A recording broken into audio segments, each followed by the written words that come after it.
السلام عليكم ورحمة الله وبركاته. هلا يا حبايب قلبي، ايش اخباركم؟ ان شاء الله طيبين. اليوم حنسوي عجينة البف.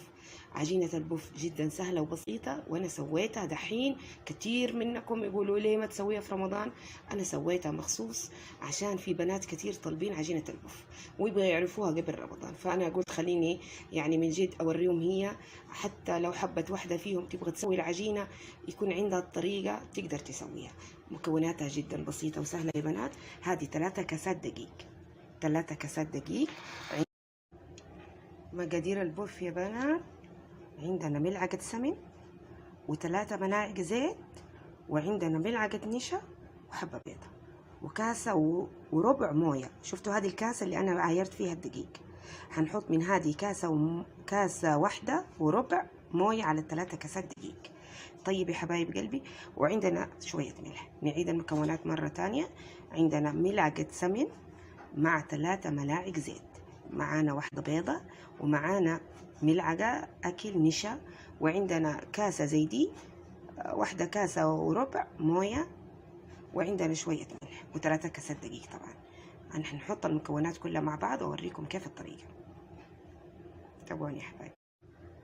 شوفوا يا بنات، أنا حطيت السمن والزيت على الدقيق. هنحط النشا وهنحط البيضة. نحط النشا، الملعقة النشا، وهنحط البيضة وشوية ملح، يعني تقريبا نص ملعقة ملح،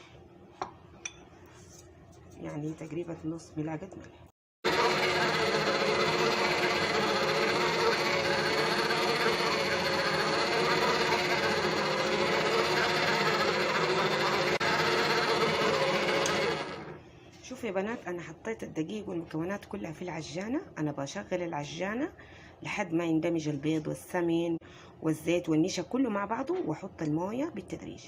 طيب حبايب قلبي، بس انا هشغل العجانة فعشان كده الصوت ما حتسمعوني. فزي ما قلت لكم لازم تاخد حوالي تقريبا دقيقة او دقيقتين.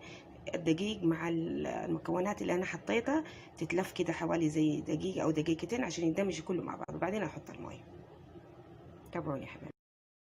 شوفوا يا بنات، فاتت الدقيقة لما حطيتها في العجانة وكله اندمج مع بعضه. طبعا انا هشغل العجانة واحط الموية بالتدريج. انا بس ابغاكم تشوفوا كيف، معلش سامحوني. هنحط الموية شوية شوية.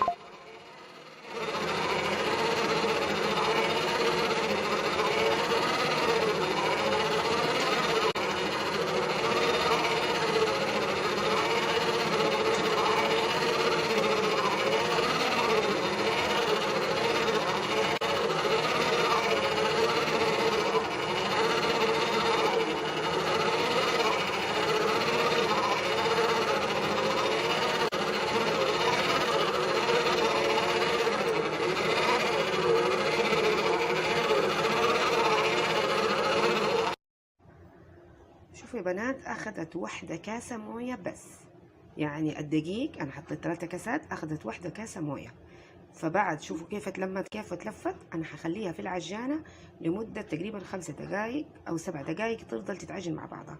لو انت بنفس الطريقة في يدينك تعجني على يدينك نفس الشيء، تحطي نفس المقدار ونفس العجن، يعني تبسيها اول بس زي ما انا لخبطت المكونات كلها، وبعدين تحطي المويه بالتدريج، بس المقدار صح، 1 كاسة مويه بس، وتعجنيها مظبوط. لقيتيها طرية عليكي حطي لها شوية دقيق، لقيتيها زايد يعني تبغى لها مويه ممكن رشه مويه تحطيها، بس انا المقدار عندي كده كويس. هو على حسب من دقيق لدقيق يفرق يا بنات. فانا عشان كده، فلو زادت عليكي وصارت ناشفه زيديها شويه مويه قليله رشه، ولو كانت يعني طريه عليكي شويه رشه دقيق، يعني ما حيجرى شيء. طيب حبايب قلبي، انا اخلي العجانه تشتغل وبعدين ارجع لكم بعد ما. شوفوا بنات، بعد ما مرت 5 دقائق على العجينه، شوفوا كيف العجينه كيف، لا هي طريه ولا هي يابسه. هخليها ترتاح لمده تقريبا حوالي زي نص ساعه. طبعا هخليها ترتاح. هوريكم الحشوه حقت البف. طبعا هذا عندي بقدونس، طبعا انا منضفاه ومغسلاه وفرماه. عندي هنا بيض بيض انا مقطعاه صغار. في ناس ما يحطوا بيض، بس انا احط البيض. بس هذا ما يعني لو انت بتفرزي ما يتحط فيه بيض، بس بقدونس. يعني لو انا ابغى افرز البوف فرضا ما احط معاه بيض، لان البيض لو دخل في الفريزر يصير زي الثلج، فيصير زي الجلد كده مو كويس. فانا دحين ابغى اسوي حق اليوم بيوم، واحنا اتفقنا ان احنا نسوي ما عندنا تفريزات. يلا انتوا ورونا شطارتكم.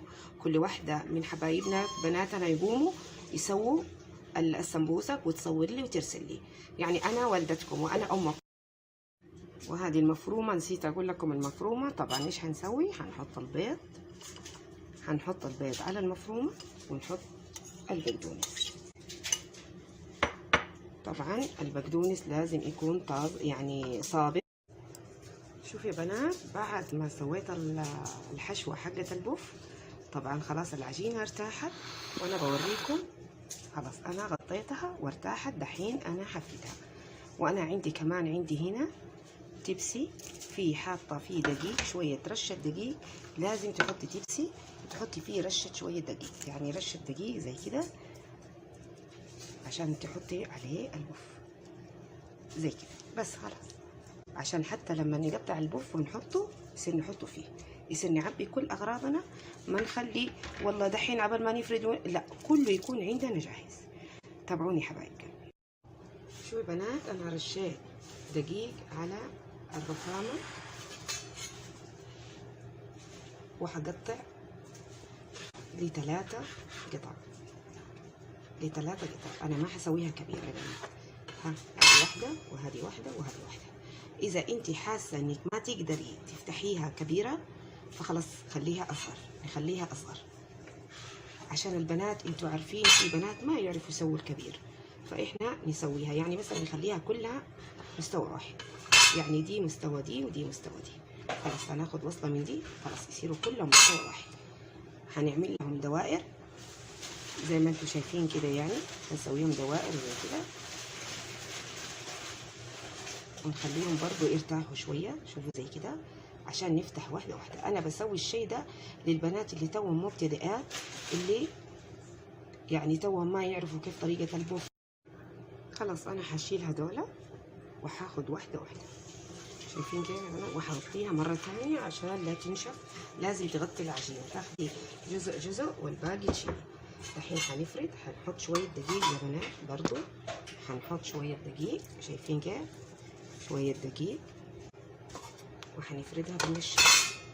هنفرد بالنشابه لحد ما نوصلها. انا اوريكم كيف السمك حقها يصير. طيب حبايب قلبي، هسه انا افردها واوريكم كيف طريقه سمكها. شايفين كيف؟ لا هي طريه ولا هي يابسه. يعني البوف من جد هو لا هو صعب ولا، بالعكس اسهل من اي سمبوسك تاني انا اشوفه. فان شاء الله اذا سويتوا الطريقه حقتي حتسووها بعد كده على طول. تابعوني حبايبي. شوفوا يا بنات، بعد ما افردت العجينه شوفوا كيف سمكها كيف. شايفين كيف سمكها؟ يعني شايفين كيف؟ خلاص انا هحط الحشوه واوريكم كيف الطريقه ان احنا نقفلها. طيب حبايب قلبي، بس انا حبيت اوريكم كيف طريقه فرد العجينه واي سمك تصير. شوفوا انا فردتها ودحين هحط فيها الحشوه يعني تقريبا نخلي هذه كده. شوفوا كيف؟ يعني تقريبا ملعقه مليانه، بس ما نخليهم جنب بعض. شايفين كيف يا بنات؟ يعني تقريبا الملعقه المليانه دي يعني مثلا زي كده. خلاص هنبدا ايش نسوي احنا؟ طبعا نظبط الحشوه. عشان ايه؟ عشان نسوي مسافه، عشان لما تيجي تنفش البوف نفسه ده.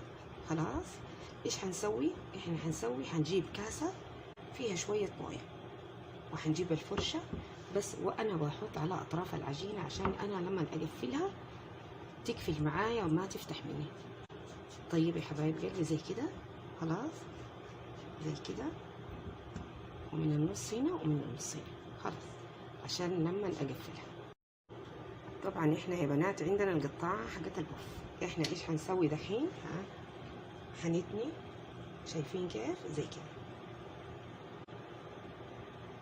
باصابع يدينا زي كده، زي ما انتم شايفين. شايفين كيف؟ زي كده. خلاص يا بنات، ونضغط زي خلاص، نمشي عليها نقطعها. شايفين كيف؟ اول نمشي من هنا، شايفين كيف؟ وحنمشي الثانية.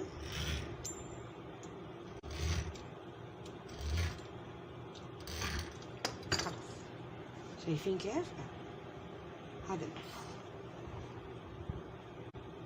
شايفين كيف؟ هذا البوف هحطه في التبسي اللي انا قلت لكم عليه، حاطه فيه دقيق.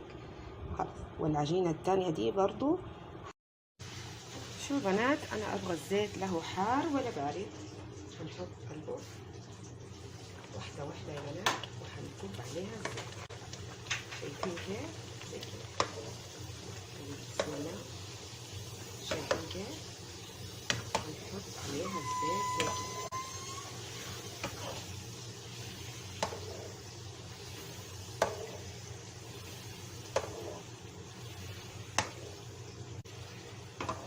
شايفين يا بنات؟ زي كده. احنا طبعا ما حنقلبها الا لما تاخد لون. هنبقى نحط عليها الزيت كده عشان يبغاها تنقش.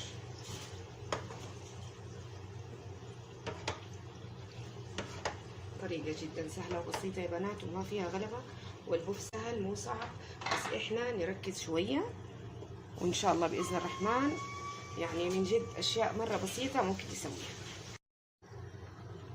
شو بنات، خلاص انا هشيلها واحطها في مصفاية. لازم اصفيها مظبوط زي الناس واحطها في مصفاية، واحط اللي بعدها واللي بعدها.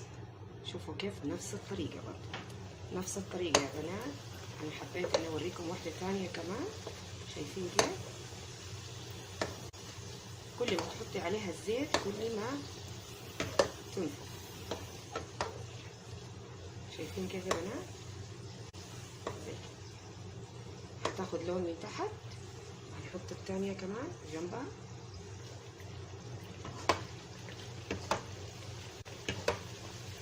شايفين كيف يا بنات؟ جدا سهلة وبسيطة وما فيها غلبة. شايفين كيف يا بنات؟ خلاص هنقلبها، هنقلب الأولانية دي. وشوفوا يا بنات بعد ما قلينا البوف كيف شكله، ولا أروع يا بنات، قسم بالله شيء خرافي. شوفوا كيف يعني، بس أوريكم كيف. شايفين كيف؟ هنا وعافية علينا وعليكم مقدما يا رب. إن شاء الله تسووا البوف وتعملوه حبايب قلبي. استودعتكم الله الذي لا تضيع عند